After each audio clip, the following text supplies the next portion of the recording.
Karen makes the workplace hell, so we get her fired. Some years ago, I started working for a heavy industrial manufacturing company. I lucked out and got a great supervisor for a boss, Joe. The work was hard, working 12-hour days for 13 days in a row, and then a Sunday off, then back for another 13 days. I was young and didn't mind. It helped my wife and I save up for a house.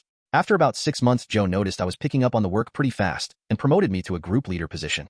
This came with a raise and increased responsibility that most other workers didn't want.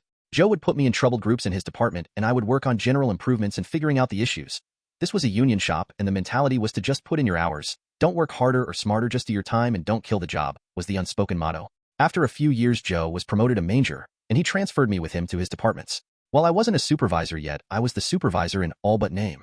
The supervisors loved it because they never had to leave the office, and I liked it because it was a good learning experience. I made a good reputation and got a lot of respect from workers and from management. Eventually, Joe's areas were doing so well, he was promoted to plant manager. As before, he wanted to promote me with him, this time to a supervisor spot. We talked in length because the only supervisor spot open was working for Karen. Karen was female, a minority, and a member of the LGBTQ community. She was the poster child on the company website of the inclusiveness in the workplace. Literally, her face was the one they used. She was also a freshly minted manager, and Joe was not confident in her abilities. But me, being the plucky go-getter with a can-do attitude, decided to take the position. I had to interview with Karen and got to meet some of her supervisors. They were very quiet and reserved. Once I was promoted, I worked in tandem with another supervisor, Chris. Chris was young, had one small child, and his wife was pregnant and a stay-at-home mom. During the first week, everything was going well. I was learning all the employees, getting to know the process, and getting my feeling for the area. During the second week, Chris's wife went into labor, and she had a hard time. Chris went on paternity leave for 6 weeks, and I was tossed into the deep end in charge of the whole area solo, with 60 employees. I was barely treading water, but I was doing my best. When I would ask Karen for guidance or assistance, she would scoff like it was beneath her and tell me, "If I have to do your job, then I don't need you." So I gritted my teeth and worked my tail off. My wife got me a smartwatch, and I was averaging 25,000 steps a day, trying to keep everything running. We were holding our own, and employees all did what they could to help, as the satiation was not ideal for everyone. A few weeks and I was reviewing some quality documents, and I noticed that one of the quality gates was not being followed. I emailed the info to the quality engineers, and they lost their minds. This was a 4-hour operation on a 20-hour part that we were skipping entirely. Turns out one of the reasons Karen got promoted was because she was running her department so efficiently. Then it came to light that she made the decision to skip this quality process, saving that 20% of time. Except the engineers never signed off on this, and it caused massive damage control. The process had to be reinstated, and the parts that were never checked had to have warranty extensions. This caused the company to have egg on their face and Karen to look bad. During this time, Karen also became more vindictive. She would openly tell people she would never be fired and could do what she wanted. She would walk the departments, and if she didn't like someone, she would make the supervisors write them up by the end of the day. She wanted us to find a reason, and if we didn't, she would take it out on the supervisors. For example, forcing the supervisors to stay late to do inventory or something else menial just because she could. She would not let the supervisors make any decisions until she approved. So something like overtime had to wait for her approval, and she would not respond until the end of the day, causing the depths to scramble. Then if there weren't enough overtime employees to do the work, she would blame it on the supervisors. While the supervisors knew this wasn't right, we all needed our job and tried to do the best we could for Karen and the employees. We were mainly rodeo clowns to Karen being the bull. The first day, Chris was back, him and I were both pulled into Karen's office. She started berating me on how poor of a job I was doing, making her look bad, and how I never came to her for help. This made me speechless because of the previous comments she made and the fact that supervisor work was beneath her. After the meeting, I was still a bit stunned, but I put it together that she was about to railroad me out of the company, and this was the first step.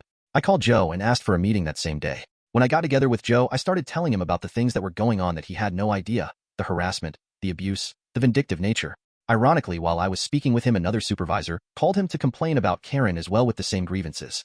Joe was stunned and said he would speak with Karen, but he gave me carte blanche on any open spot in the company starting next day. He really didn't want to lose me. I did a lateral transfer to a different department doing engineering/IT work, and I thought that was the end of it. A few weeks later, I was leaving work and Karen mentioned that I never turned in my laptop and phone to her. I told her I didn't know I had to, but that I could give it to her tomorrow. She smirked and said she would get it back soon enough. I didn't think too much of it at the time. After about 6 months, I had my review with my new boss, Jake. The review went great. He was very happy with my work and was a bit surprised at how fast I picked up things. At the end of the meeting, Jake mentioned offhand how Karen tried to intervene in the review and get me fired, but Joe stepped in and squashed it. "Okay, Karen, now you pissed me off." After I left Karen's department, the turnover rate went through the roof. The supervisors were quitting at a rate of 1 every 3 months. Keep in mind that this is a legacy company that had multi-generations working: fathers, mothers, sons, entire families. Some areas had 3 generations working side by side, and yet Karen was rolling over employees and supervisors like a steamroller. Working for her became the kiss of death. I casually mentioned to Joe about the turnover, and he told me he couldn't figure out what was going on. People were quitting without notice and no one was doing exit interviews. I told Joe that Karen was writing people up to force them out. When they would hand her the resignation letter, or 2 weeks notice, she would tell them to leave immediately and throw away the letter. Then she would tell HR that the person quit on the spot, and that was the end of it. Joe told me that because of who she was and how high she was, the company wouldn't do anything to her until they had an airtight case. So went to work. I took the supervisors working for Karen out drinking after work a few times a week and made sure I had my hand on the pulse. If someone was quitting, I made sure they emailed their letter of resignation to Karen and CC'd Joe and HR, stayed for their exit interview, and that they called the company integrity hotline for good measure. Things were progressing well, and I had all the supervisors on board except Chris. Chris really needed the job, and Karen was not writing him up. Through a stroke of luck, I found out Karen was low-balling his raises as a cost-saving measure. That's why she was not harassing him. When I told Chris he was furious and wanted to quit on the spot, I encouraged him to speak with Joe before he leaves.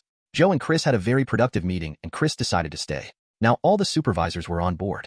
Joe brought in an HR bigwig from the headquarters in Kansas, and over the course of a week, each supervisor was sent in for an interview discreetly without Karen knowing. By the time the interviews were over, they had emails, texts, eyewitnesses, and a mountain of evidence. This next part one heard from other people, HR, Joe, etc.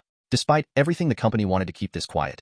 So they brought in Karen and said they no longer needed her and offered a very generous severance package. Karen, being Karen, lost it on the HR people. She threatened to sue for discrimination and even called a lawyer. That's when the company pulled out the stack of evidence and rescinded the severance offer. After a few months, Karen found a new job as a plant manager in a different factory, and I found out where.